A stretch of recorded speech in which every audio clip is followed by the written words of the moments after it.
بسم الله الرحمن الرحيم، ورجعنا لكم مرة تانية من ملعب السير وتغطية عقب لقاء المتعة والجمال والروعة والإثارة والندية زي ما توقعنا بين النصر السعودي والزمالك. يمكن مباراة خرجت بشكل لائق بين فريقين عربيين كبار جدا، فريق النصر السعودي والزمالك المصري. يمكن فريق النصر بنبارك له على الفوز وبنبارك للجمهور النصر السعودي بالفوز وطبعا صعودهم للمرحلة المقبلة، وأيضا بنبارك لجماهير الزمالك المصرية على الفوز وعلى يعني الأداء الجيد على الرغم من التعادل والخروج، ولكن يعني خرج من الباب الكبير بأداء ولا أروع ولا أجمل. مباراة كانت في منتهى الإثارة وفي منتهى الندية وفي منتهى الجمال. ويمكن نادي الزمالك صار على ضرب الفرق اللي احنا قلنا عليها الأقل استحواذا أمام النصر السعودي الفترة الأخيرة. يمكن ده أشرنا ليه في تحليل ما قبل المباراة، إن الفرقة الأقل استحواذا كانت هي اللي حققت نتائج سواء بالانتصار أو بالتعادل أمام فريق النصر السعودي. ويمكن يعني مباراة كانت خططية بالدرجة الأولى، وده اللي قلنا عليه. ويمكن أوزوريو الصراحة تعامل مع هذا اللقاء بشكل جيد جدا جدا، خططيا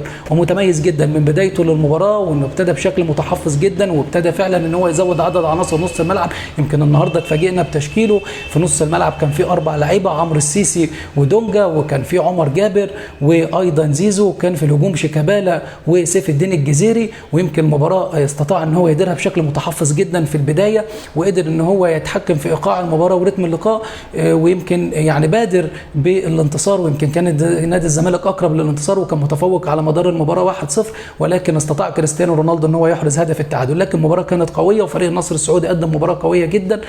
ويمكن بنبارك طبعا لجماهير نادي الزمالك على الاداء الجيد اللي فريق نادي الزمالك قدمه، ولكن نادي الزمالك كان باداء باستحواذ 38%، استطاع انه يكون فعاليته يعني متساوية أو هي الأقرب بالنسبة لفعالية فريق النصر السعودي. يمكن من خلال 8 تصويبات على المرمى ب 38% استحواذ، على العكس من نادي النصر السعودي بإجمالي تصويبات 9 تصويبات من 62% استحواذ. استطاع نادي الزمالك من خلال 3 تصويبات حقيقية على المرمى أن يحرز هدف، على العكس من نادي النصر السعودي 4 تصويبات حقيقية على المرمى استطاع أن هو يحرز هدف. مباراة كانت جميلة جدا، مباراة كلنا استمتعنا بها. ويمكن برضو كانت من الروعة الخططيه ومن الاداء الجيد بالنسبه لاوزوريو في تعامله مع هذا اللقاء التغيير اللي عملها بخروج سيف الدين الجزيري ونزول رؤى. يمكن تقل نص الملعب في فتره كان نادي النصر السعودي ابتدى بعد ما نادي الزمالك ان هو يحرز الهدف، ان ابتدى الضغط الكبير جدا من نادي النصر السعودي. ويمكن يعني التغييره دي كانت بتنم عن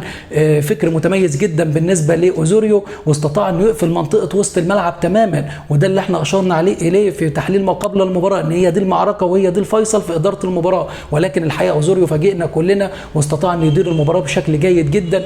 والحقيقه يمكن تغييراته والروح والقتاليه والنديه على الرغم من يعني طبعا صراعات كبيره بيعيشها لاعبي نادي الزمالك وايضا مجلس ادارته، ولكن الحقيقه قدموا لنا النهارده مباراه ولوحه فنيه جميله جدا كلنا استمتعنا بيها. طبعا بنبارك لجماهير نادي الزمالك وبنبارك لجماهير نادي النصر السعودي، وبنتمنى دايما التوفيق لكل الفرق العربيه والكره المصريه والفرق المصريه.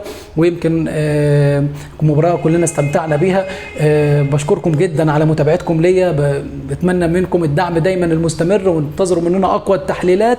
كله يعمل لايك، كله يعمل سبسكرايب، وكله يعمل شير، وانتظرونا في اقوى الحلقات القادمه ان شاء الله.